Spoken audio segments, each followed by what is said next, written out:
All right, great. Welcome everyone. My name is Jen Park and I am the Community Engagement and Talent Development Specialist at Ramapo Catskill Library System. I am going to ask that you stay muted for today's presentation unless our presenter states otherwise. Thank you so much for attending today's session, which is the Windows and Mirror books with Jane Ganji, Professor Jane Ganji, I should say Dr. Jane Ganji. I'm going to just give some background about Jane. So according to Jane, who's a Mount St. Mary College education professor, multicultural children's books serve an important role in America's libraries. And I have a quote here that she had provided previously to a newspaper or to PR within the Mount. To develop healthy identities and become proficient readers, children must see themselves in books. Children need both mirror and window books, books in which they see themselves, and books in which they learn about cultures beyond their own. Dr. Ganji has taught at the Mount for a number of years, and she also belongs to the Collaborative for Equity in Literacy Learning at the Mount, CEL for short. And this group is one that has worked on equity issues regionally and nationally. She's the author of 3 books, and Jane, if you have another one to add here, in case this list is outdated, feel free to Genocide in Contemporary Children's Literature, Cambodia to Darfur, Encountering Children's Literature and Arts Approach, and in conjunction with 2 other authors, Deepening Literacy Learning. So on behalf of Ramapo Catskill Library System, I want to welcome Jane. And if anyone has any tech issues or questions, I ask that you please use the chat. Any tech issues, just direct them to me. Otherwise, you can use the chat for questions unless Jane states otherwise. So I'm going to mute myself and say welcome and turn it on over. Thank you, Jen, and thanks everyone. I see some of you don't have your photos up, and if you're so inclined, I would love to see you. If you're so inclined, I understand if you're not. So I am going to share the screen. And what I did this morning is to set up a wiki that you all are writers on. And so if you're so inclined and you want to add to what I've put here, you're welcome to do so. So the wiki will stay up for about a year as long as it's being used, and it'll stay up 10 years as long as we're using it. But after about a year, if they see it's not using it, they'll reclaim it. So today, what I would like to do is in about 2 to maybe 3 parts, we'll have to watch the time. I'm going to start with what Jen just referred to, the proficient reader research, as well as identity development. And then just so that I don't talk the whole time, I will put you in breakout rooms after this part of the presentation, so you have a couple of minutes to chat with each other. And then to address stereotypes and problematic books. And again, we'll chat a little bit. And each section I've added some supporting documentation. And this, the color line belts the world, Race, U.S. Empire, and Children's Literature just was broadcast on YouTube 5 days ago. And I thought you would be interested in this. Most of the women are academics, but there is one librarian, Aaliyah Jones, and I thought her presentation that starts at about 37 minutes was excellent. And here's a quote: "Libraries are not neutral. They never have been." If we have time to talk about opening up all kinds of styles of art, some of the resources, Jen mentioned that I am a member of CEL at the Mount, and I curate this page, and it has over 70 links for all kinds of diverse books.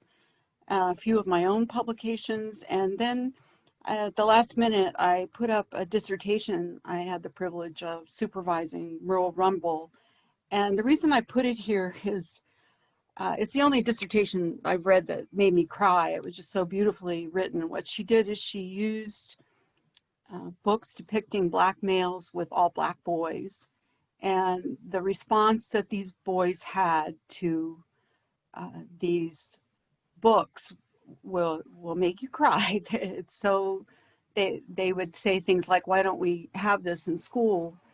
And Merle did the dissertation in an urban area in Connecticut, and she went to the library and she couldn't find many books depicting Black males, even in an urban library. So I loaned her books out of my collection. And one day she asked the boys, well, what do you notice about these books? And they said, every single one of them belongs to Jane Ganji. So they were picking up, on the names. So here we go. No, wait a minute. I don't need to do that. I already opened it. Sorry.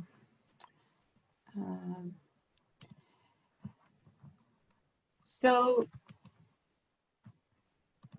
we will take a look at this PowerPoint, and I will give you a few minutes at the end to talk to each other. When you come back, talk to me and, ask some questions. So this visual is based on Rudine Sims Bishop, and I'll show you her picture in a minute, but Mirrors and Windows is not my metaphor. It's Rudine Sims Bishop. She wrote an article in 1990 on how important it is for children to have both mirror books, window books, sliding glass doors. And then Grant Snyder has added, I think, all the things we want for children, whether we're teachers or librarians: stepping stones, overcoats, anchors, quiet corners, escape hatches, springboards, warm blankets, flying carpets, beacons to new readers. So I really love this idea that this is what we're here for, to help children find these experiences. This is Rudine Sims Bishop, and I would add that children also need to have book jackets that they're able to see themselves. I put a pile of books here. I'm wondering if... Jane, I just want to let you know we're still seeing your wiki. Oh, thank you. I have to stop the wiki. I have to stop the wiki and then move. Stop share and add a new share. Thank you, Jen. Sure. I haven't done this since June and I'm rusty. Thanks. I got to remember to do that each time. So, okay, you heard me talk about this image of all the things that books can be. And here is Rudine Sims Bishop. And I also think that children need, when they open up the back flap, so book jackets, that they can see people who look like themselves, all kinds of authors. Of the new phrase, I think we're phasing out authors of color and moving to Black, Indigenous people of color, BIPOC, or does somebody have a different way of saying it? I don't know. So some of the stories, I gave this presentation years ago to undergraduates, and I had Marcella, it's a pseudonym. She was Puerto Rican American, and she didn't know until 8th grade that Puerto Ricans wrote books. And when an 8th grade teacher introduced her to books, Nicolasa Moore's book, she read every single book she could get her hands on.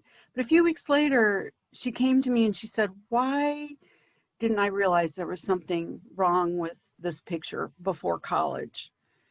I had an Asian Indian student contact me who talked about how she didn't ever see herself in books when she was growing up, or a 5th grade child who was crying over Esperanza Rising. And when my student asked her why she was crying, she said it was the first time she'd seen herself in a book.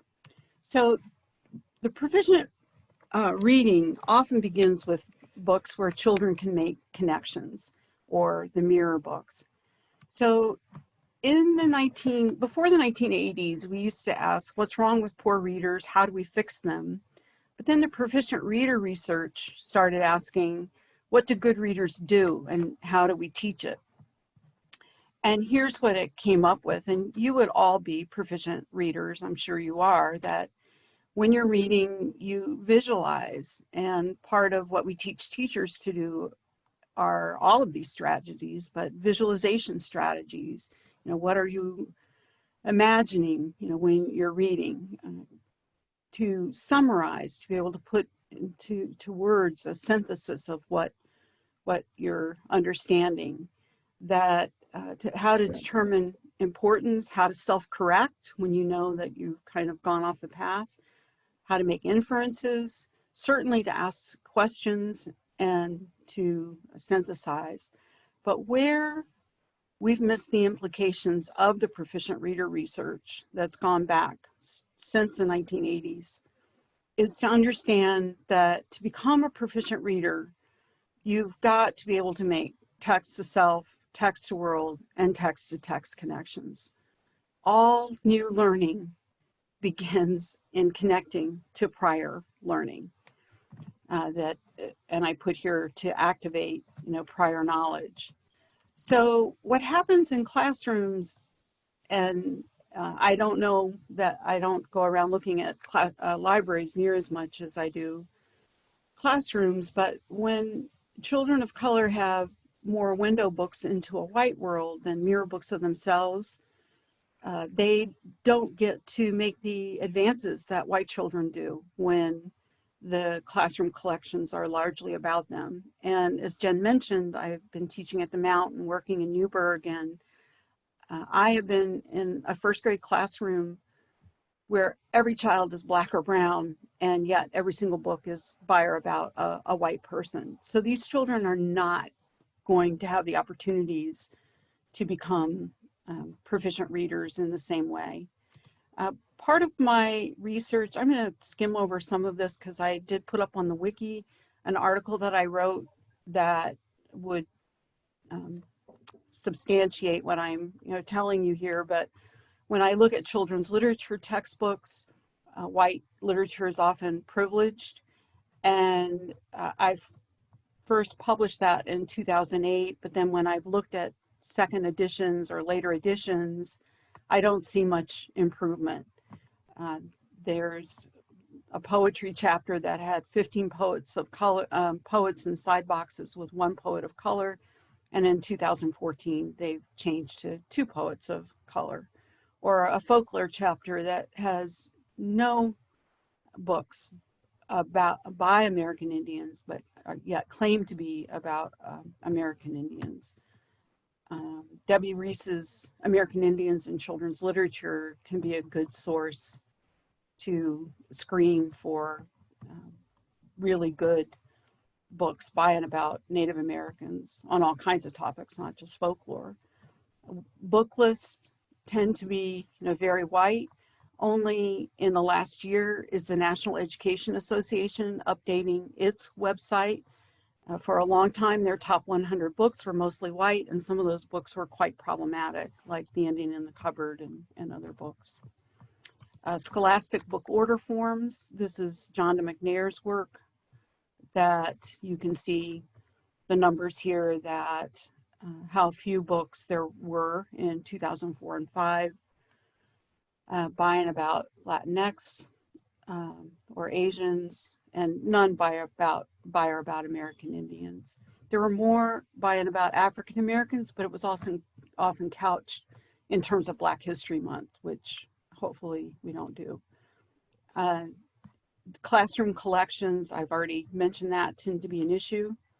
And then I looked at books we use at the Mount for word study or vocabulary or guided reading, that they tend to privilege whiteness. And I don't see a whole lot of change. I love this book, Kathy Gansky's Word Journeys, 117 children's books, no authors of color, 3 multicultural books by a white author, and in her second edition, there had been no change. The same thing on vocabulary. I love this book on vocabulary, but I don't like their children's book recommendations. And so Hughes Hassel at University of North Carolina, she looked at transitional and board books, same message. Young adult book covers, same message. Time magazine, best books of all time, only 7 authors of color and 100 books. And then the Common Core state standards. It was extremely wide. It's supposed to be a national document, and yet if you look of the 171 texts that were recommended for elementary school children in Appendix B, there were only 18 authors of color. So I have been speaking about this, and I was at a summit at the University of North Carolina in 2012, and a person from Teaching Tolerance connected me with the authors of the architects of the Common Core, and they sent representatives to the Mount, and we compiled a list of 150 diverse texts, and I'll show you where you can find those later on in the presentation. And even though we did all this work, they didn't use it. This is Sarah Park Dolan. She did this infographic in 2015. I should probably do them side by side so you could see a little bit better, but you could see that 73% of children's books, this is recorded through the center at University of Wisconsin in Madison, that the you can see, what the percentages are. She updated this in 2018. There's been, some improvement from 73% to 50% in 2018.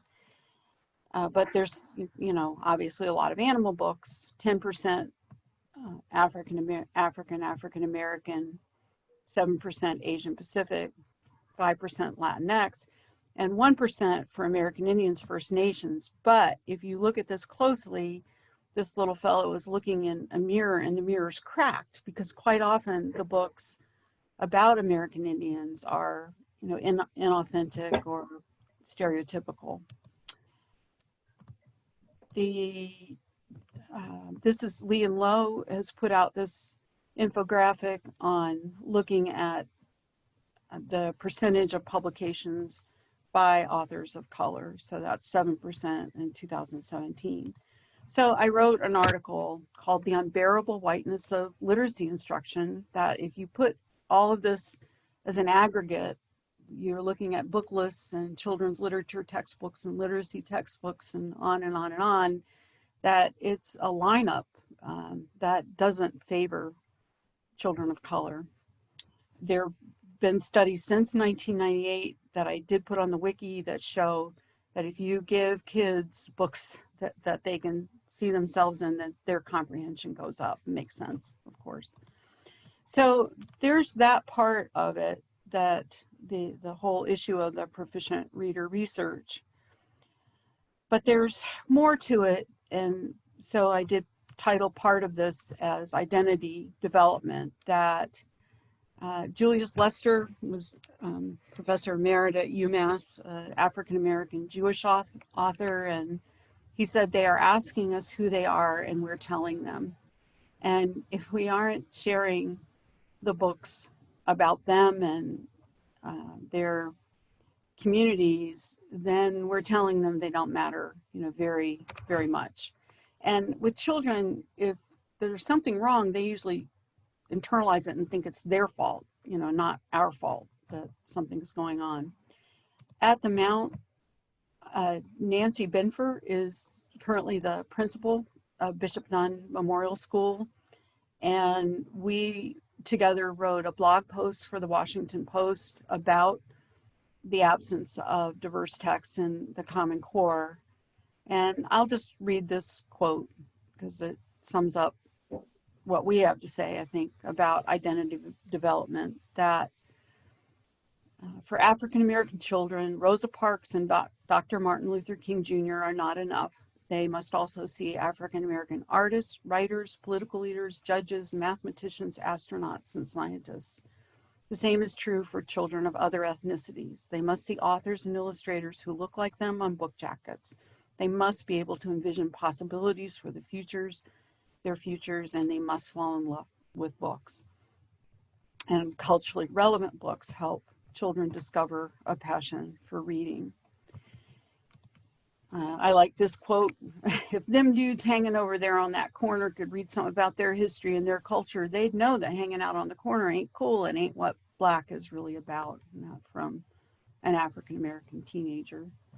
I'm not going to say that changing all of this would stop the school to prison pipeline, but here is, you know that prisons are disproportionately Black and male. I'm not going to take time to show this, but, and many of you may have already seen it, but Kenneth Clark in the 1940s did the black doll, white doll experiment, where Black children would choose the white doll as the nice doll and the black doll as the bad doll. And that led to the Supreme Court decision to desegregate the schools in 1954. Well, Curie Davis updated this, and there's been some improvement. Of the 21 children who chose the black doll as being a good doll, there were only 5. 16 were still choosing the white doll as the good doll and the black doll as the bad doll. There's certainly issues around the Caldecott and representation of girls. So I don't do Twitter myself, but if you are interested, there is the hashtag KidletWomen, because there are certainly people who are on it. And then some good news. One of our alums, Beth Cooper, she lives up in the Kingston area, and she noticed a lot of the libraries didn't have diverse collections. And she pounded the streets and started Project Mirrors and Windows, and she started, you can see this, her mail, giving books to libraries where kids are represented. This is Pat Mora, Mexican-American author in New Mexico. She has a fabulous website. And here's some things for your Facebook page. Reading While White, the Center for the Study of Multicultural Literature. We need diverse books. She's not 11 anymore. This was a couple years ago, but Marley Diaz, who got tired of reading about white girls and started the 1,000 Black Girls Club. And I've heard that there's a Hispanic girl doing something similar. These were the annotators for the Common Core. There's Nancy Benfer, the principal I was referring to. And then, some of our presentations that we did based on what the work that we tried to do for the Common Core. One of my favorite quotes, we are all multiculturalists when it comes to our stomachs. We just can't imagine this country without Thai food and Mexican food and, all kinds of food. I'd like to see that happen with our book choices. And these are 3 of my favorite independent publishers. Lee and Low started in 1991 or 2. They've done spectacularly well, and there is their website. They've done so many wonderful books. And depending on time, I pulled a few that I could show you of theirs.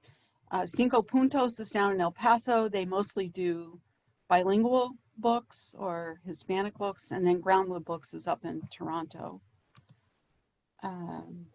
Christopher Myers, he was going to be our keynote this year at the CEL, but we had to cancel because of the pandemic. But he will be our keynote in 2021. I still don't know if that's going to be live or virtual. But here's a quote: "For children of color, we must provide a more expansive landscape upon which to dream." And if you haven't seen this, it is so worth your time. Chimamanda Adichie's The Danger of a Single Story. She's a Nigerian novelist, and this has been viewed over 20 million times. So what I'm going to do, maybe, I don't see an option, Jen, here to put them in breakout rooms. You have to unmute, Jen. That would help. I just thought put them in breakout rooms for a couple minutes, let them respond, and we can come back. Yep, so I just made you co-host, so you should see that option down at the bottom. I see reactions, pause stop recording participants. I don't have that icon for some reason. Would you like me to do it then? Yeah, just Okay. I don't know how many people are here, but you figured out like 4 or 5 groups and You give got them. it. Okay. And so how long would you like people to be in breakout rooms, and what is the prompt? The discussion. Okay, 126. So let's bring them back by like 129, 130. Just give them a couple of minutes that their responses, their questions, you know, anything that they identified with or thought of during this time. And then maybe appoint a spokesperson who will, you know, give me a little bit of feedback when they come back. Okay. All right. So I'm going to break out, start the rooms now. Make sure you have a spokesperson, and we'll be reporting back.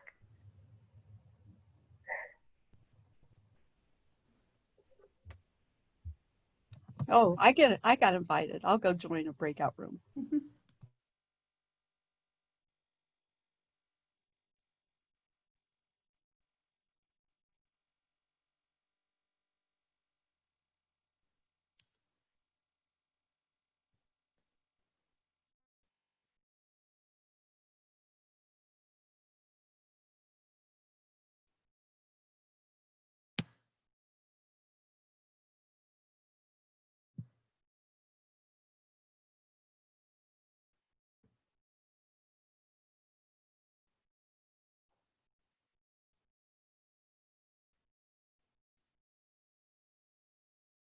Okay, the person that is Youth Services iPad, were you unable to join the room?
that was good. You know, I got to chat with some people, real people, not just see screens. But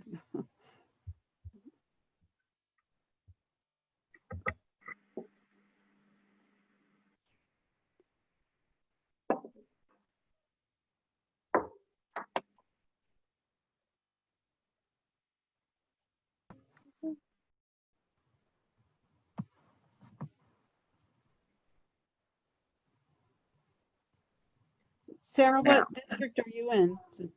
Oh, Oh, never. I was just chit chatting while people came back, but NFL is Newburgh Free Library. you're at NFL. Do you know Felicia then? Well, she was there until recently, but she moved to, I think, Massachusetts. Oh, okay. I didn't know that. Yeah. 2 o'clock today for adult browsing.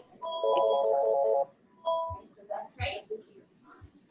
Okay, I think most of us are back. So I know that Sarah's going to be the spokesperson for our group. So get us going, Sarah.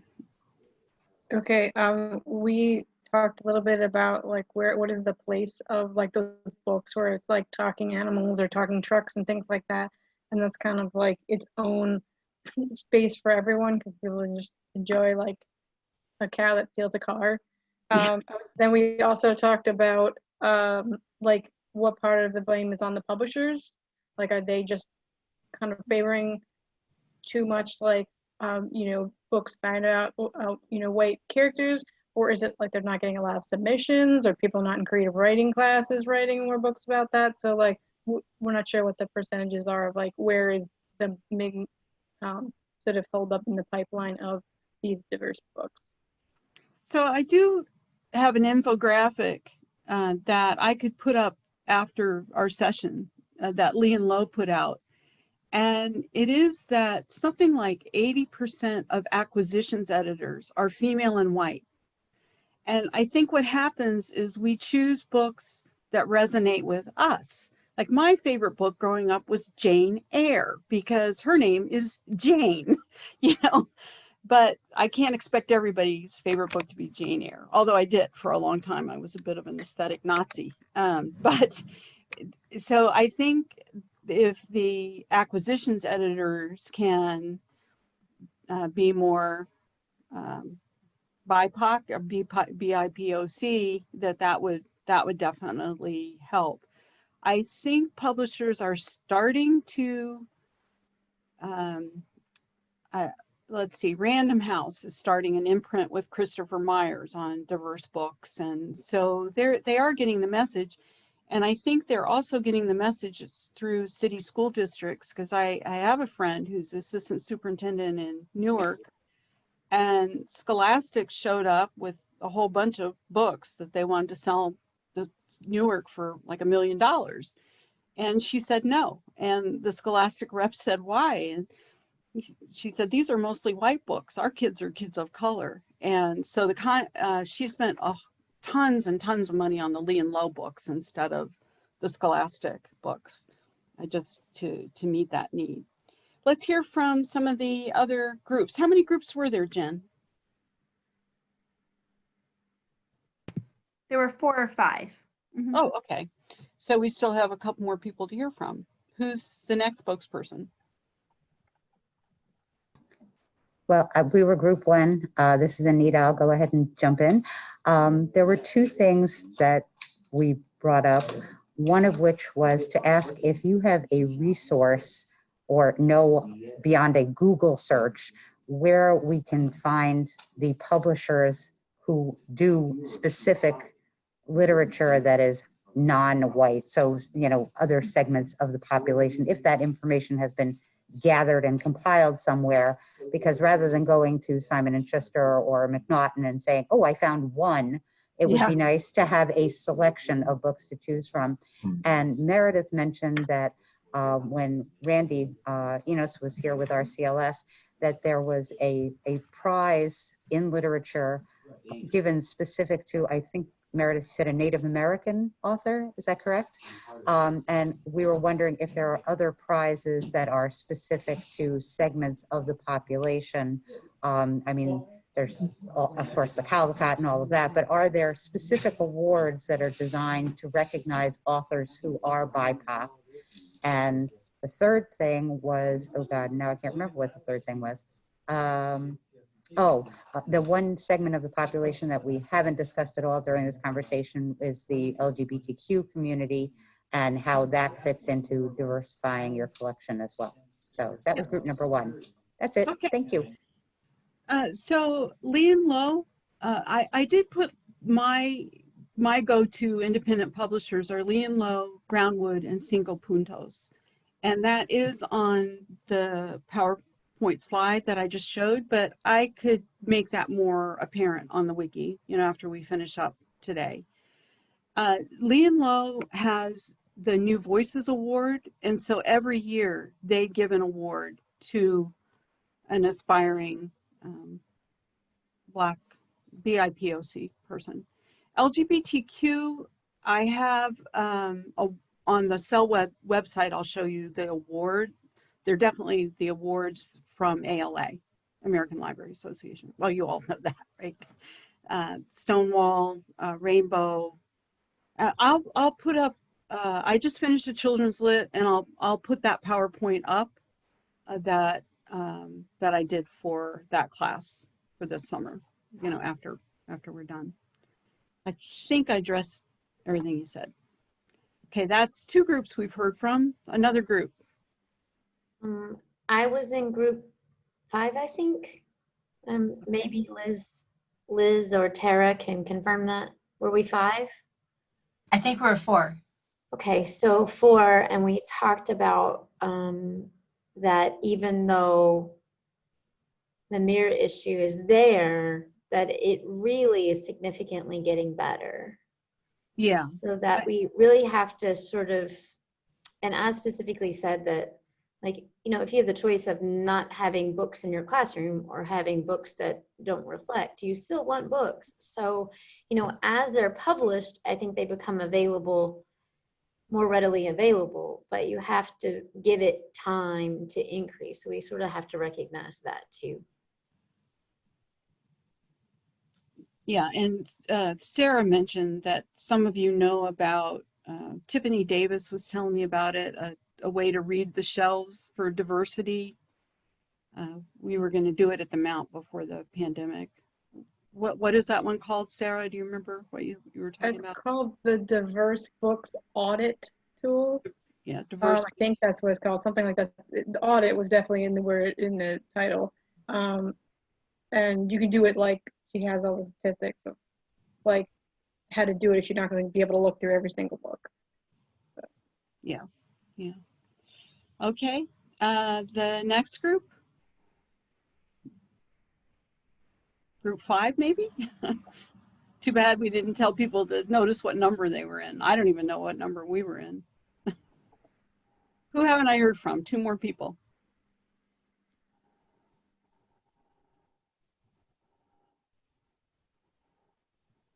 Okay. That may have been all the groups then, unless Okay. somebody comes in. All right. So I'm going to share the screen again. I'm going back to the wiki that hopefully out of this, that the proficient reader research, how important it is for kids just to develop as readers. They've got to be able to see themselves. So these are 2 fairly new studies. One was done at Teachers College and another done with special needs students. So there is that.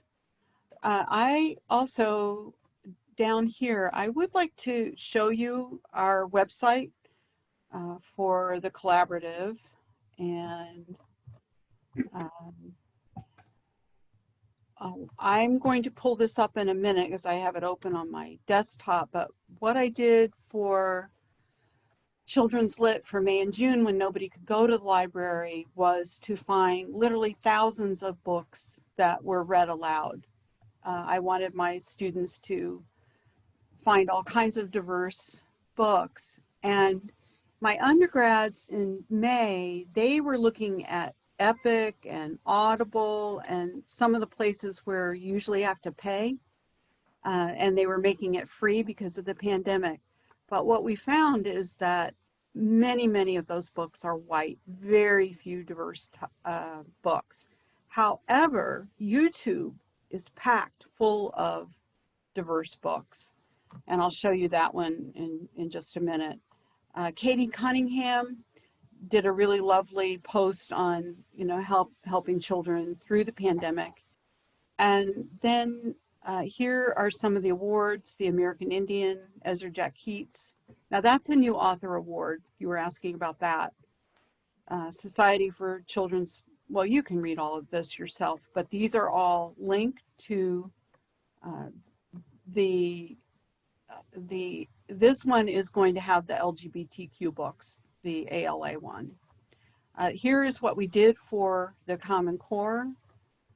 And these are links to all kinds of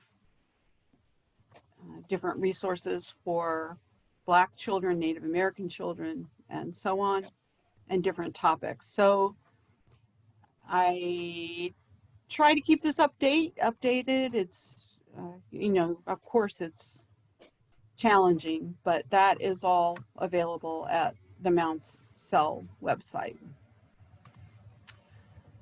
The other thing I would like to share with you, let me do the online one, because I was pretty happy about the way that this turned out. I was thinking, oh my God, how am I going to teach children's literature online? But what I did was a table of contents, and I was able to find books about all of these diverse groups and in all of these diverse genres. And you can see it's 28 pages long. So my students ended up listening to books more than actually reading about them. The other thing I would like to just give you a flavor of is I was asked in 2012 to attend a summit at the University of North Carolina. And I was so pleased that the librarian there is the one who put the music, but we put together 283 books about Black males. So you can see there's picture book biographies. We've got a young adult section, fiction, poetry. You're seeing a lot of Martin Luther King at first, but believe me, it goes definitely into all kinds of accomplished people.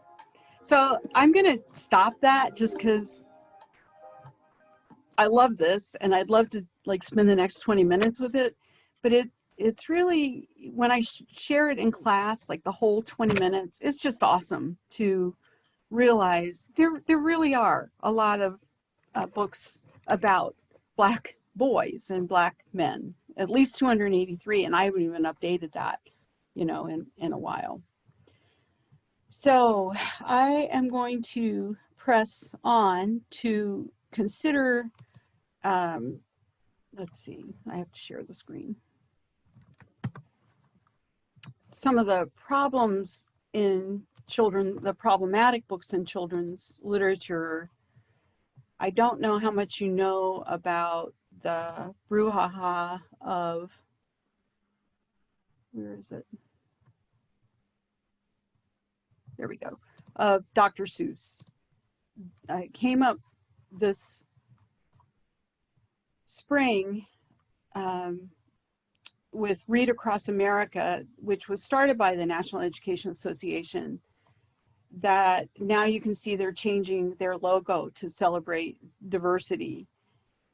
But locally, Newburgh principal received an email from a parent because she had heard on NPR about the racism in Dr. Seuss, and very kindly, have you considered alternatives, more inclusive authors, etc. And the principal, reached out to me and a couple other professors at the Mount, and we brainstormed, and they still had Read Across America, but they included a lot more diverse books. So this is a very brief PowerPoint to show you some of the images in question that this is, and to think that I saw it in Mulberry Street, that you can see it's a very stereotypical visual depiction of an Asian person. And this book was The Cat in the Hat Black by Philip Nell, came out a couple years ago. And what he shows in this is that Dr. Seuss was definitely influenced by stereotypical depictions of Black people. This is from 1908. And he went on in his books you can see the depictions of Black people here as being pretty offensive. At Dartmouth College, he just did one racist illustration, after the next, but by the 1950s, he was saying, speaking out against stereotyping, jokes that, I can't see that, that mock an entire group of people do not create healthy laughter. But he never really overcame it. And so I don't know how much you know about minstrelsy in the 1800s, that there were, Black minstrels, and it was a form of entertainment, but then white people started mocking the Black minstrel shows and would color their faces Black.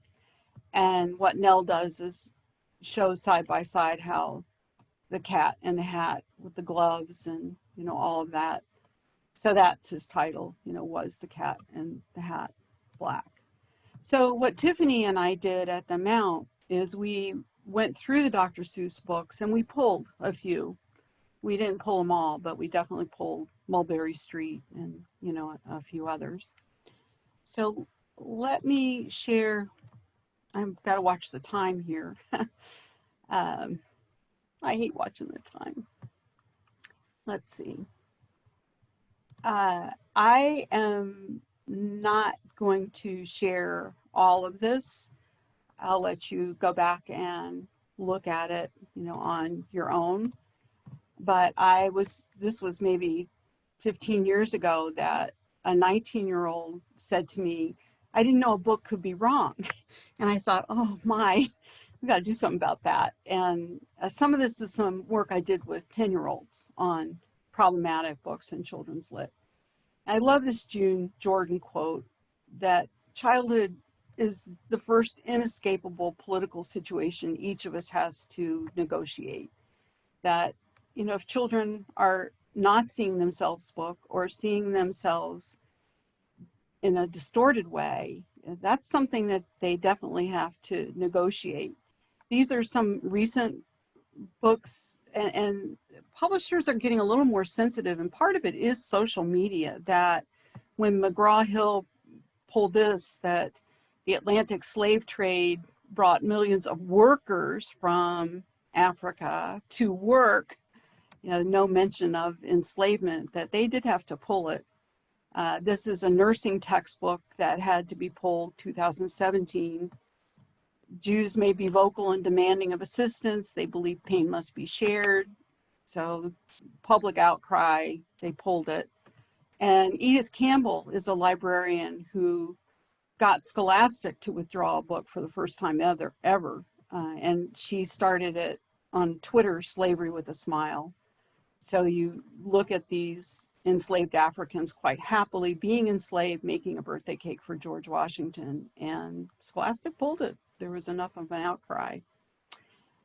The Mary Hoffman, certainly a respectable author, but her depiction of American Indians, that we often see them as savages or certainly Plains Indians. So I'm going to skip through some of this, but it is here if you want to look a little bit at the history. I know I saw this book growing up. And if you're a white Southerner and this is how you get your numbers, you sort of believe, okay, I'm superior, and you have this depiction. So like I said, I'm going to skip some of it. This was in the 1930s, but you can buy it on neo-Nazi websites today. You can see Jews being depicted as fungus, stereotypical large nose, etc. So we did do a workshop with 10-year-olds. And this one, I know you know St. George and David Small, but once they won the Caldecott for this, they had recognition. That year, I really thought Crazy Horse's Vision should have won. And part of the reason that I put on the wiki the art piece, and I think the Caldecott is getting better, but for a long time, I just felt like the art work was either cartoon or realistic. So in 2001, they may not have thought, oh, look, Native American ledger art, this is beautiful, it should win. But what happened once St. George and Smalls got, so you want to be an explorer, so you want to be president, they were able to write this. You can see it's the same style. And I'll just read this. British Mary Kingsley was curious about Africa, especially cannibal life. In the 1890s, she traveled alone through unexplored Africa. She studied the cannibals and they studied her. So you can see her front and center, the white woman, these very exoticized drawings. And so I modeled this to the 10-year-olds, and the idea that a continent's undiscovered till the Europeans show up is a problem. She went to Angola and Sierra Leone. Obviously, the cannibal piece is wrong. Curious, it's like they're insects that they're being studied. And what's sad is Kingsley is the first anthropologist who said, look, Africans are fully human beings, not 1/5 or 2/5 or 3/5. So for her to be presented like this is a problem. But none of the reviews, all of the reviews were positive. And so I think School Library Journal is getting better. And I hope, some of the other ones, but we do have to think about some of these. So if you'd like to see what's problematic about Knots on a Counting Rope, or Indian in the Cupboard, or Brother Eagle, Sister Sky, My Heart is on the Ground. And so I'm going to stop the share because of time. We only have 6 minutes left. That you can go back and take a look at some of these problematic books in children's literature. I think I'm going to just go back to the wiki. Does anybody have any comments or questions at this point?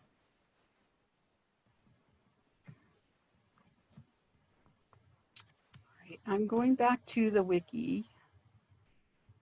Right. So what I've, on the avoiding stereotypes, those are the 2 PowerPoints. I didn't show all of this one.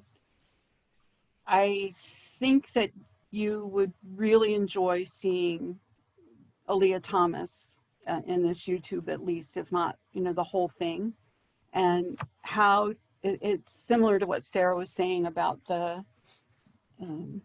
what did she call it? The diverse books audit, that she has some ideas on that. Here is an article I required my children's lit students to read on Orientalism, anti-Blackness, and white supremacy in Dr. Seuss's children's literature. This one was hard for me to give up, Tiki Tiki Timbo. I knew it so well I could tell it. And my niece, when she was little, always wanted me to tell her about Tiki Tiki Timbo, and her first email was Tigger Timbo.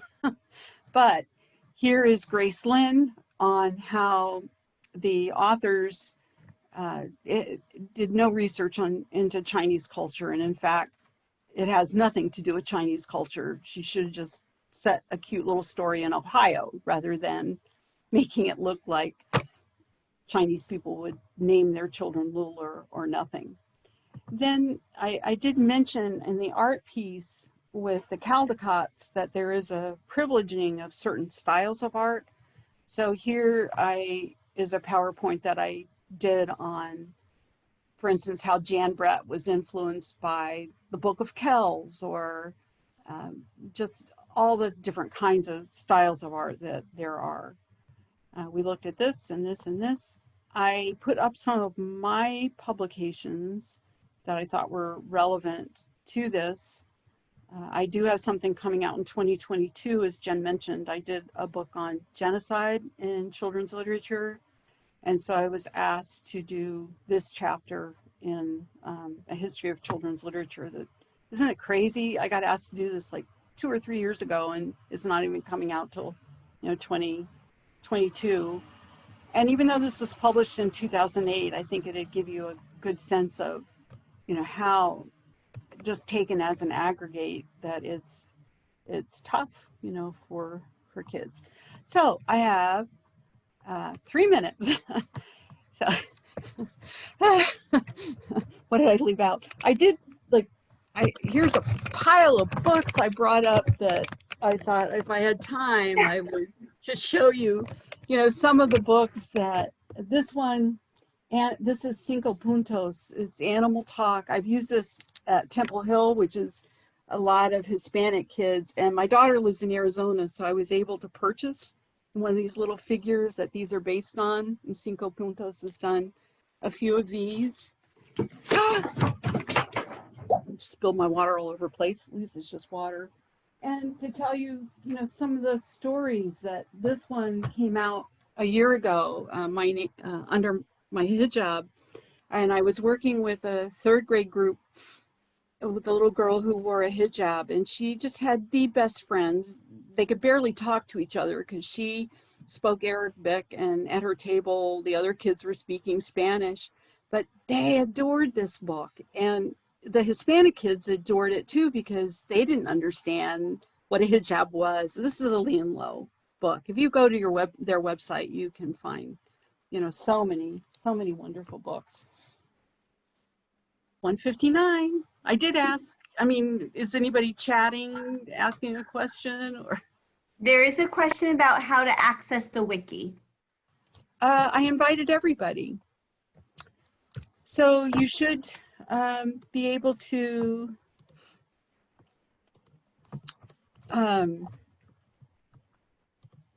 you should have gotten an email. So no, do you see your names are here? If you didn't get the email, email me and I'll email it again. So I invited 35 people at 12:30. Anybody finding it in their email?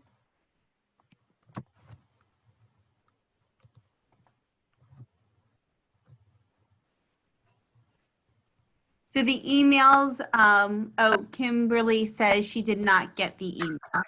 I found it in my junk folder. So did maybe I. up there. Yeah, So I just looked. It's in my junk folder. Look in your junk or spam folder. Now, this is now your wiki, and if you want to add to it, you're a writer, and what you do is you just go to edit, and you can add whatever you like. Just be sure to save it at the bottom. So, yeah.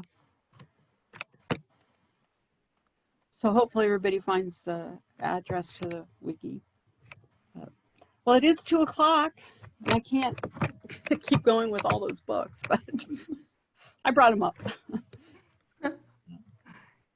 Thank you, Jane. We can still spend a few minutes on questions if anyone has questions. Feel free to unmute yourselves or place it in the chat and I'll read it out loud. No, there's 7 in the chat. That we still see the wiki. Yeah.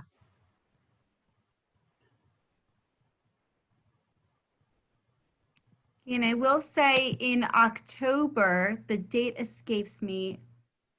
I want to say October 14th, but I'm sure that it's not because today is September 14th. We do have Dr. Krista Aronson, who is a professor in a school upstate New York, who's going to be going over her collection analysis tool, which focuses on diversity in children's books. And she is, she's a psychologist, so she's actually going to be speaking about this from that standpoint. So I thought it was really great that we have education professor with Jane, and then we have psychology professor. Oh, thank you, Sarah. Sarah says it's October 13th, so I was close. So thank you. And that's on the RCLS calendar.